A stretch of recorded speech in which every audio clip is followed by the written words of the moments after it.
They do not even know the risk factors for some of the conditions that they are prone to. And because they do not have the money, the funds to afford certain type of care, there is always lack of expertise. There are mediocre equipment for their care, and also there are so many missed opportunities as well as avoidable deaths. Living with them, seeing some of these things happening, made me realize I needed to start something for them, that is the service to humanity. I didn't want to limit myself into sitting in the consulting rooms, seeing the patients and just attending to them. I wanted to make a change in their lives because that is the Nusrat Jahan Scheme. That is service to humanity. So with everything that I was seeing in the consulting rooms with my engagement with them, birthed the need for most of the projects that you would see that is centered on them. So these are some of the deprived communities. This is where I live. I live amongst them. This is my house. The Ahmadiyya Muslim Hospital is in this vicinity. And when you take a closer look, that is what I showed you. So what are some of the projects? What am I doing for the humanity? What is the service I am giving them, aside sitting in my consulting room and seeing them, aside operating on them? I realized that in my district, we had high maternal mortality rate.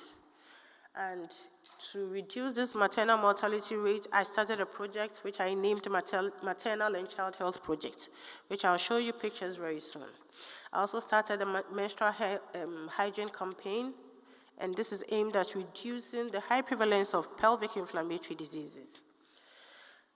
Recently, we've started our cancer prevention project, and this is to educate, prevent, and vaccinate against cervical cancer amongst other gynecological and even male cancers.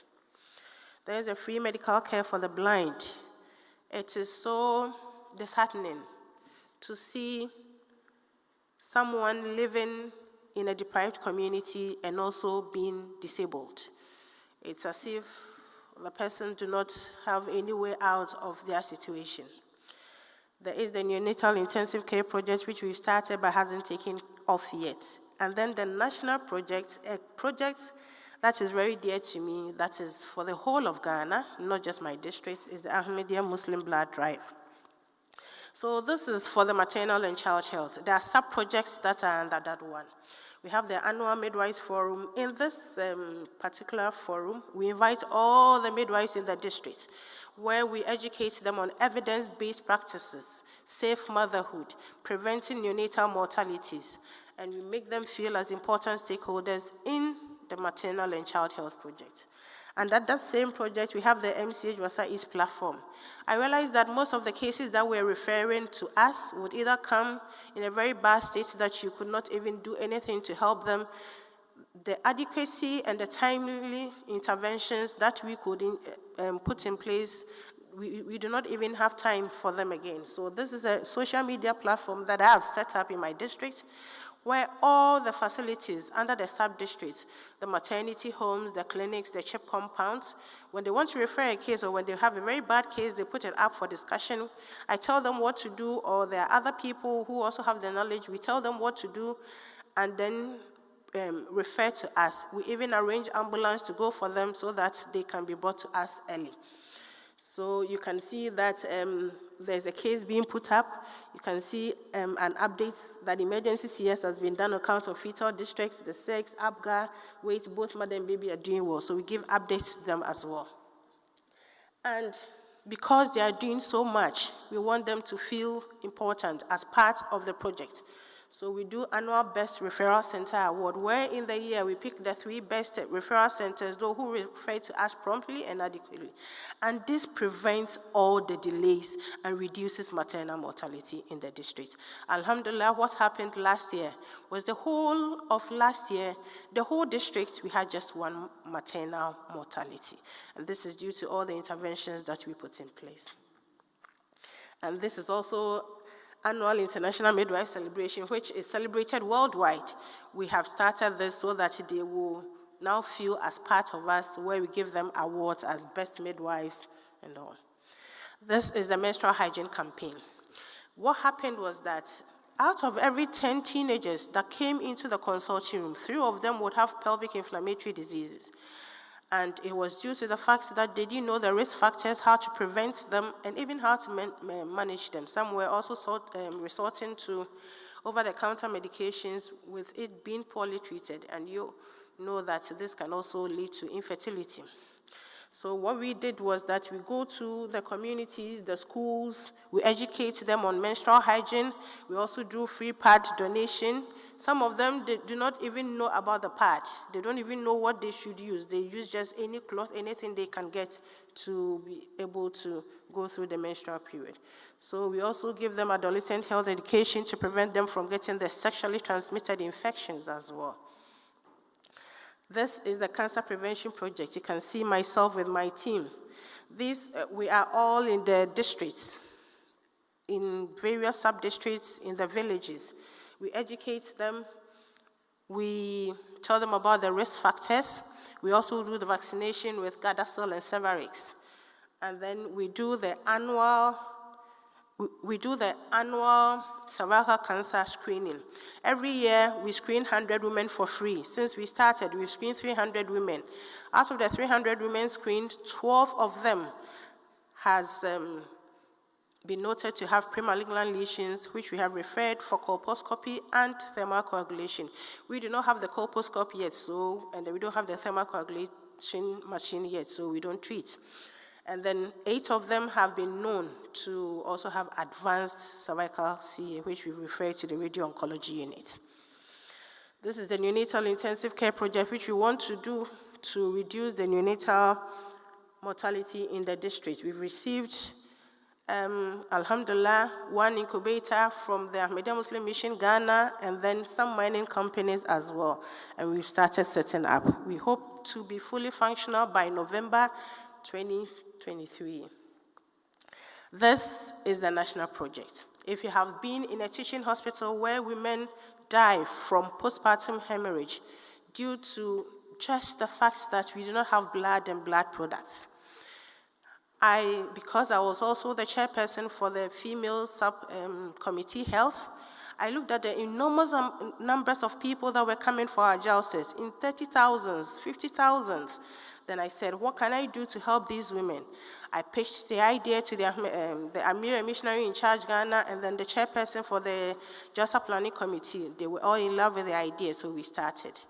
What we do is that during the JALSA, when we go for our national JALSA, we invite all the blood banks in the country, including the Mother Blood Bank, that's the National Blood Services Ghana, to come and bleed people that would volunteer themselves to donate blood. We started the first year, it has been almost 6 years in running. The first year we started, we had just 200. But in 2020, we had 2,708 units of blood, which we were able to stock the National Blood Service Ghana, teaching hospitals such as Kolebu Teaching Hospital, and then Cape Coast Teaching Hospital, and lots of the regional hospitals. So you can see that in your shot. And we received an award by the National Blood Service Ghana to the Ahmadiyya Muslim Mission Ghana as the highest blood donor organization. Alhamdulillah, for all the projects and everything that we put together that comes into fruition. These are areas for partnership. What happens is that all the projects I mentioned are all self-funded. I fund it by myself. So areas for partnership are funding for a new maternity block. Our maternity block has 10-bed capacity, and from January to May, we've seen and admitted more than 500 patients. Sometimes what happens is that because our place is always full, we even send some of them to the male surgical ward. You can imagine female and males all on a ward, but we cannot send them home because when you send them home, they are going to die. The blessings. The Nusrat Jahan Scheme is so full of so much blessings. I cannot stand here and mention all of them. It is the blessings. I have enjoyed so many blessings just by joining this scheme. My perspective of life has changed, and the blessings I get from whose prayers and guidance is enormous. Obviously, the prayers will be going for all of us that are serving in Jamaat hospitals, service to humanity as well. And when the Jamaat also gets recognition, like awards, national awards, it is a source of blessing for me. And recognition by Jamaat. Dr. Fizan Abdullah visited Ghana, saw some of my projects. I was now starting the cervical cancer project. He was so happy about it and said, this is good.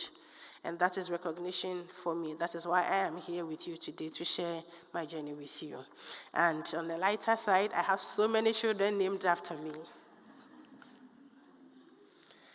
Yes, the challenges. Separation from family.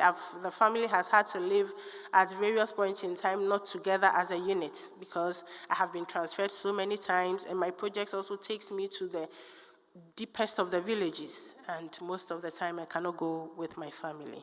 Funding of the projects is a challenge. As I said, it is 100% financed by myself.